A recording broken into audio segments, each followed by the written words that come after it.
তো আজকের ডায়নামাইটের শুরুতে আমরা কাইল ফ্লেচারকে দেখতে পাই, আমাদের ইন্টারন্যাশনাল চ্যাম্পিয়ন। আর তার ইন্টারভিউ নিচ্ছিল এখানে টনি শিবানি। তবে কাইল ফ্লেচারের খুব একটা পছন্দ হয় না, টনি শিবানিকে বেশি কিছু বলতে দেয় না আর তাকে বলে দেয় যে রিং থেকে বেরিয়ে যাও, বাকিটা আমি সামলে নেবো। তো অপমান করে বের করে দেওয়া হয়, আর তার কী বা যায় আসে। এখানে কাইল ফ্লেচার তার যে ম্যাচটা হবে অল ইনেতে ট্রিপল থ্রেড ম্যাচ, সেটাকে অ্যাড্রেস করে। আর তার আর ওকাডার মধ্যে যে ঝামেলাটা চলছে, আর সেখানে ডন ক্যালিসের যে ভূমিকা, মানে কি ইমোশন ফ্যামিলি এইগুলো নিয়ে কথা হচ্ছে। তো কাইল ফ্লেচার এখানে বলে, ওকাডা যেমনটা বলে যে তার ফ্যামিলি হচ্ছে মেন, ডন ক্যালিস ফ্যামিলির জন্য সে সব কিছু উৎসর্গ করতে রাজি আছে। আর এটাই তার কাছে ফার্স্ট প্রায়োরিটি। আর যদি সে তার ওয়ার্ডের ম্যান হয়, মানে সে যদি তার কথার ওপরে স্টিক থাকতে পারে, মানে তার কথার যদি দাম থাকে, তাহলে সে কি করবে এই ম্যাচের মধ্যে, যেহেতু দুজনেই ডন ক্যালিস ফ্যামিলির, আর কাইল ফ্লেচারকে সে জিততে সাহায্য করবে। সে নিজের কথা ভাববে না, কাইল ফ্লেচার হচ্ছে তার ফ্যামিলি। তো কাইল ফ্লেচারকে সে জিততে সাহায্য করবে, তার কর্নারে থাকবে ওকাডা।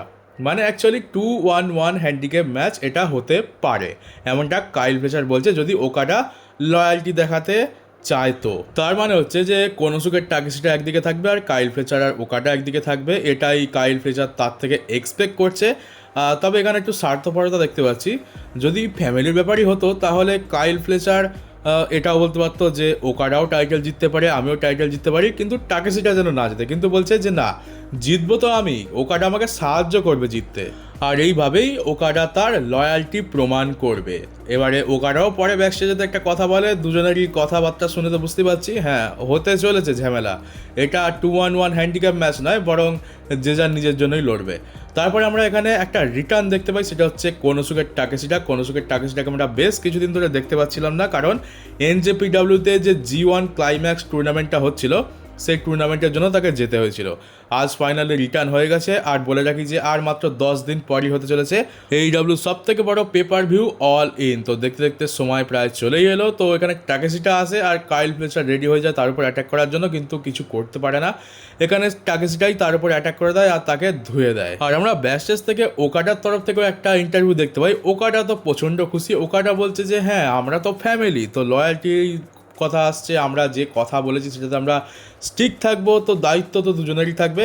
আর আমার মনে হয় না, যেহেতু আমরা ফ্যামিলি, তো আমি যদি টাইটেল জিতে যাই, কাইল ফ্লেচার যদি না জিততে পারে, তাও আমার মনে হয় না যে কাইল ফ্লেচার খুব একটা আপত্তি করবে, কারণ আমরা তো সেম ফ্যামিলি, একই দলের হয়ে কাজ করি। তাহলে যদি কাইল ফ্লেচারের জায়গায় আমি নতুন চ্যাম্পিয়ন হয়ে যাই, তাহলে কাইল ফ্লেচার নিশ্চয়ই খুশিই হবে।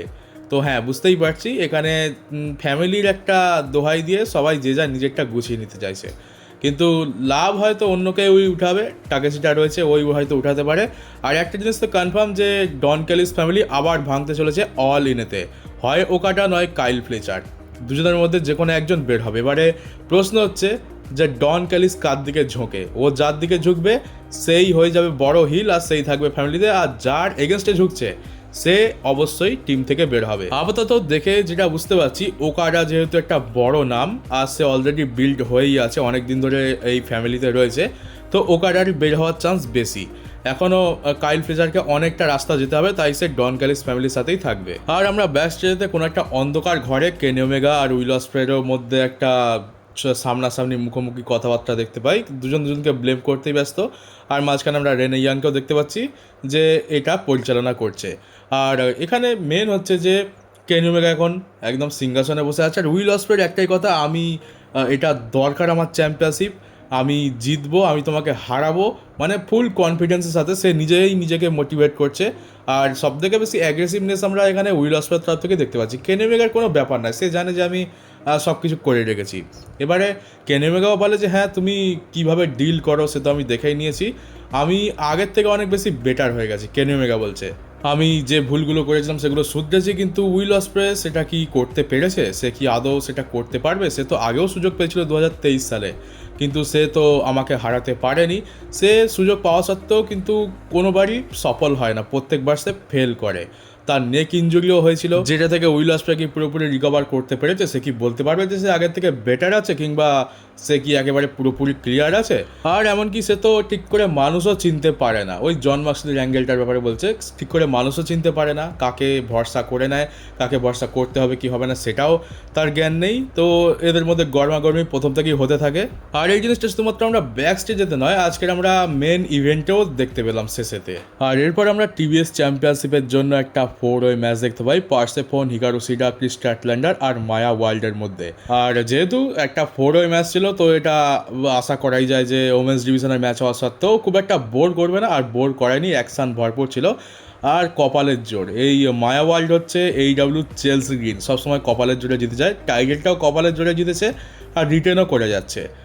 প্রত্যেকবার যেমনি রোল করে পিন করে, এবারেও রোল করে পিন করেই মায়া ওয়ার্ল্ড জিতে গেছে, ক্রিস স্ট্যাটল্যান্ডারকে রোল করে পিন করেছে। তারপর একটা খুবই বড় ম্যাচ দেখতে পাই, এটা তো আমি ভেবেছিলাম যে ফাইনালেও হতে পারে, কিন্তু এটা কোয়ার্টার ফাইনালেই দিয়ে দিয়েছে, জন মক্সলি ভার্সেস জে হোয়াইটের মধ্যে কন্টিনেন্টাল ক্লাসিক কাপ। এখান থেকে যে জিতবে সে যাবে সেমিফাইনালে। আর এদের মধ্যে যেরকম ম্যাচ আমরা এক্সপেক্ট করেছিলাম একদম ঠিক সেরকমই হয়েছে, খুবই এক্সট্রিম লেভেলে যায়। এখানে ডিন অ্যামব্রোজ এখানে তার ডেথ রেডার ফিনিশারটাও লাগিয়ে দেয়, ভেবেছিলাম যে হয়তো শেষ, কিন্তু না, জে হোয়াইট এখানেও কিক আউট করে। আর যেটাকে আমরা সিস্টার অ্যাবিগেল বলছিলাম যে ফিনিশারটা জে হোয়াইট ইউজ করে, তো AEWতে তার নাম হচ্ছে ব্লেড রানার। তো সেই ব্লেড রানারও জন মক্সলিকে লাগিয়ে দেয়, কিন্তু সে আবার গড়িয়ে গড়িয়ে রিংয়ের বাইরে চলে যায়, যার ফলে সে পিন করতে পারে না। তো একটা খুবই হার্ড হিটিং ব্যাঙ্গার ম্যাচের সাথে এখানে শেষ পর্যন্ত দেখতে পাই যে Dean Ambrose sleeper hold use করে, আর এখন করে সে তার ম্যাচ এইভাবেই জিতছে। স্লিপার হোল্ড ইউজ করে অনেকক্ষণ বেশ চেপে ধরে রাখে, আর শেষ পর্যন্ত জে হোয়াইট অনেক চেষ্টা করার পরে পাস আউট করে যায়। আর ডিন অ্যামব্রোজ এখানে টুর্নামেন্টেতে অ্যাডভান্স করে নিয়েছে, আর তাকে দুটো ম্যাচই জিততে হবে তার টাইটেল রিটেন রাখার জন্য। আর আমি তো ভেবেছিলাম যে এটা হয়তো ফাইনাল ম্যাচও হতে পারে, কারণ নামটা তো বেশ বড়সড় নাম জে হোয়াইটের, কিন্তু এ তো এখানেই শেষ হয়ে গেল। আর এবার একটু ভাববার বিষয় যে ডিন অ্যামব্রোজ তো ফাইনালে যাচ্ছে 100% কনফার্ম, কিন্তু তার অপোনেন্ট কে হতে চলেছে। তো ম্যাচ শেষ হয়ে যাওয়ার পর ডিন অ্যামব্রোজ যেমন প্রত্যেকটা অপোনেন্টকে সম্মান দেখায়, তেমনি সম্মান দেখায়, আর তারপর রিং থেকে বেরিয়ে যায়। আর তারা ঠিকঠাকভাবে রিং থেকে বেরো হয়নি, তখনই পেছন থেকে তার ডগস এসে অ্যাটাক করে দেয়। তো তারপরে আমরা কাইল ওরাইলি আর অরেঞ্জ ক্যাসিডিকেও দেখতে পাই। আর একটু অবাক হয়েছে যে ডিন অ্যামব্রোজ সাহায্য করতে বা বাঁচাতে এলো না, তো ঠিক আছে তার ব্যাপার। আর তারপরে আমরা এখানে গেব কিডের রিটার্ন দেখতে পাই দ্য ডগসের।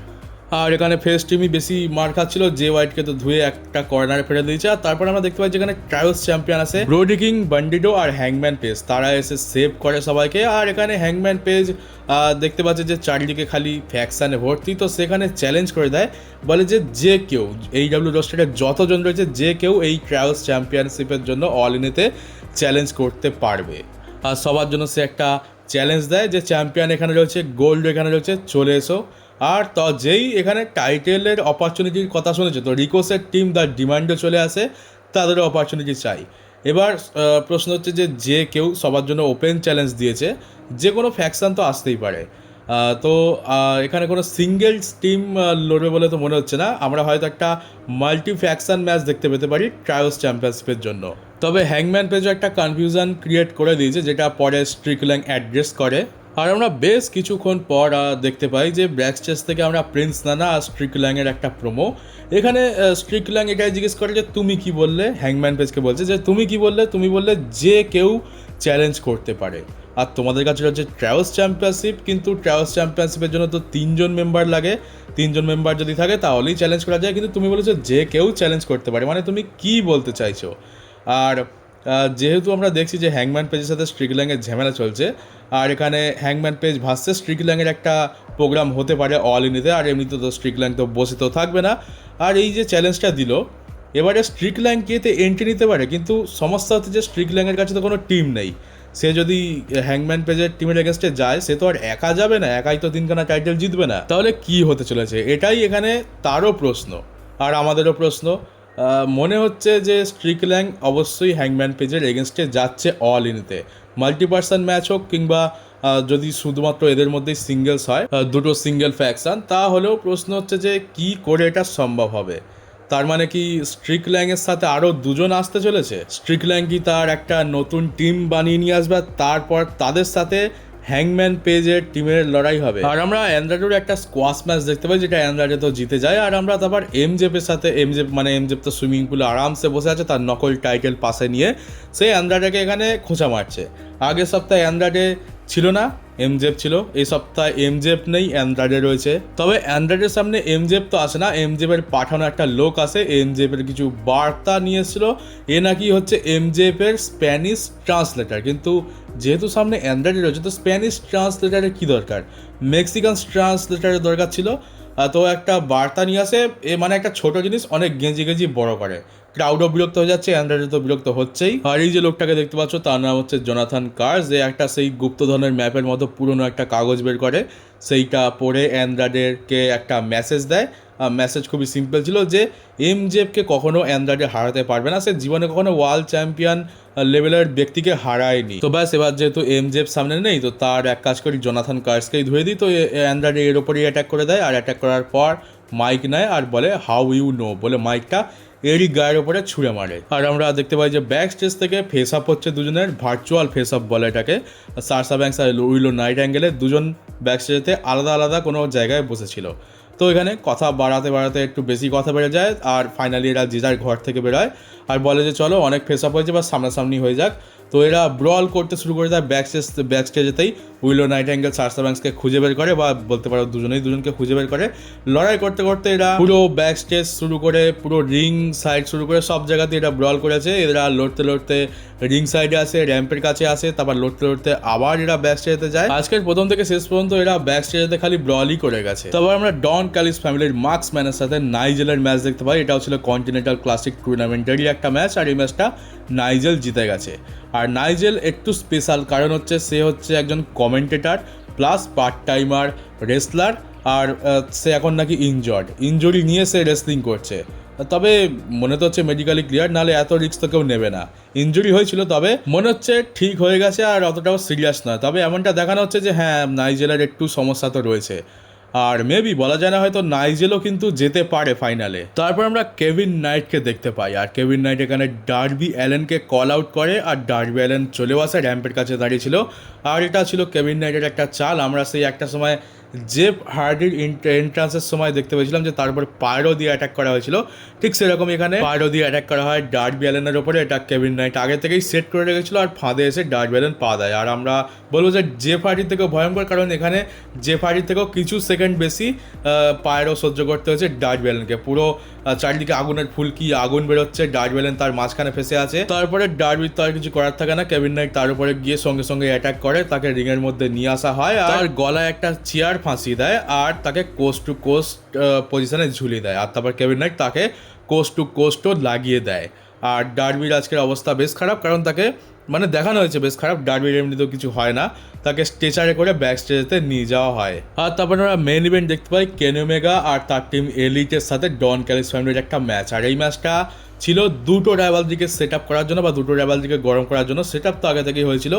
আর কেনি ওমেগার এন্ট্রান্সের আগেই উইল অসপ্রে তাকে একদম ব্যাক স্টেজেতে গরিলা পজিশনে ধরে নেয়। সেখানেও তাদের মধ্যে কথা কাটাকাটি হচ্ছে, ব্লেম করছে, উইল অসপ্রে বাচ্চাদের মতো চিল্লাচ্ছে। যেহেতু ম্যাচ রয়েছে তো আপাতত এখানেই থামুক বলে উইল অসপ্রেকে সরিয়ে নেওয়া হয়, আর কেনি ওমেগা ফাইনালি এন্ট্রান্স করে। আর এই ম্যাচটাও বেশ ভালো ছিল, এই ম্যাচটা মোটামুটি চলে। আর এখানে আমরা দেখতে পাই যে কেনি ওমেগা এই ম্যাচটাকে ফিনিশ করে, সে ওয়ান উইংস অ্যাঞ্জেল লাগিয়ে এখানে পিন করে দেয়, আর টিম এলিট এখানে জিতে গেছে। কিন্তু ম্যাচ শেষ হয়ে যাওয়ার পর ডন ক্যালিস ফ্যামিলিতে তো মেম্বারের অভাব নেই, সব এসে অ্যাটাক করে। আর তারপর তাদেরকে বাঁচানোর জন্য আসে এজ আর ক্রিশ্চান। আর এবারে টিম এলিট আর এজ ক্রিশ্চান মিলে ডন ক্যালিস ফ্যামিলির সাথে লড়ে, কিন্তু একটা ভুল হয়ে যায়। ইয়াং বাক্স এখানে ভুল করে ক্রিশ্চানকে সুপার কিক লাগিয়ে দেয়, যার ফলে এজও রেগে যায়, ধাক্কাধাক্কি হয় খুব এদের মধ্যে। তো হ্যাঁ, এবার আর অত ভালো সম্পর্ক নেই, সম্পর্ক খারাপ হয়ে গেছে। আর একই ভুল বারবার হয় না, এর আগেও আমরা দেখতে পেয়েছি যে কখনো এজের জন্য ইয়াং বাক্সের চোট লেগে যাচ্ছে, কখনো ইয়াং বাক্সের জন্য ক্রিশ্চানের চোট লেগে যাচ্ছে। আর আজকের তো ইয়াং বাক্স সুপার কিকই মেরে দিয়েছে। যাই পারে হোক, আর আগের মতো হবে না, লেবু চিপে চিপে তেতো হয়েই গেছে।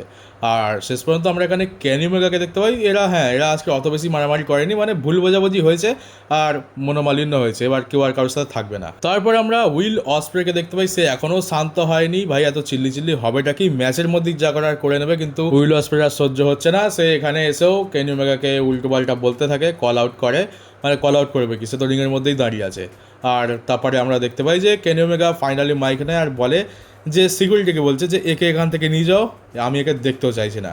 আর উইল অসপ্রে বেচারা অপমানিত বোধ করে, টাইটেল তো জিততে পারেই না, উল্টে একটার পর একটা ফেলিয়ার। আর উইল অসপ্রে এখানে রিংয়ের মধ্যে ঢুকে কেনি ওমেগার উপর অ্যাটাক করে, কিন্তু সেটা তার ছিল আরেকটা বড় ফেলিয়ার, অনেক বড় ভুল। কেনি ওমেগা এখানে আপার হ্যান্ড পেয়ে যায়, সে এখানে উইল অসপ্রেকে ঠোকে ভালো করে। আর তারপরে রিং সাইডে একটা টেবিল ছিল, সেখানে ওয়ান উইংস অ্যাঞ্জেল লাগিয়ে দেয় টেবিলের ওপরে। তো উইল অসপ্রে আবারও ফেল করেছে।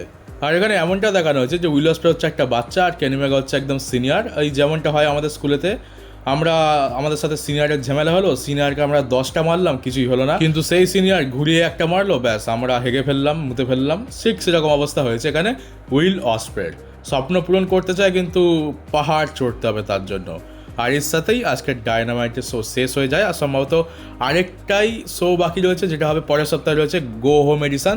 তারপরে আমরা AEW all in London Wembley stadium থেকে দেখতে পাবো। তো বিল্ড আপ তো বেশ ভালোই বানিয়ে দিয়েছে, আর পরের সপ্তাহে আরও বড়সড় কিছু হবে। আর এখন আমি আরেকটা জিনিস দেখার জন্য এক্সাইটেড হয়ে আছি, যে স্ট্রিকল্যান্ড কোন দুজনকে নিয়ে আসে। আর তোমরা হয়তো জানো যে কোন দুজনকে নিয়ে আসতে পারে, বা আদৌ আমি তো জানি না যে নিয়ে আসবে কি না, কী মাথায় চলছে বোঝা যাচ্ছে না। কিন্তু যদি নিয়ে আসে তাহলে সেই দুজন কে হতে পারে, তোমরা যদি গেস করতে পারো তো অবশ্যই কমেন্ট বক্সে জানিও যে তোমাদের কি মনে হয় কোন দুজন। আর চলো, যারা নতুন তারা অবশ্যই চ্যানেলটাকে সাবস্ক্রাইব করে নোটিফিকেশন বেলটিকে অন করে দিও, আর পারলে ভিডিওটাকে শেয়ারও করে দিও। আর দেখা হচ্ছে পরবর্তী একটা নিউজ ভিডিওতে।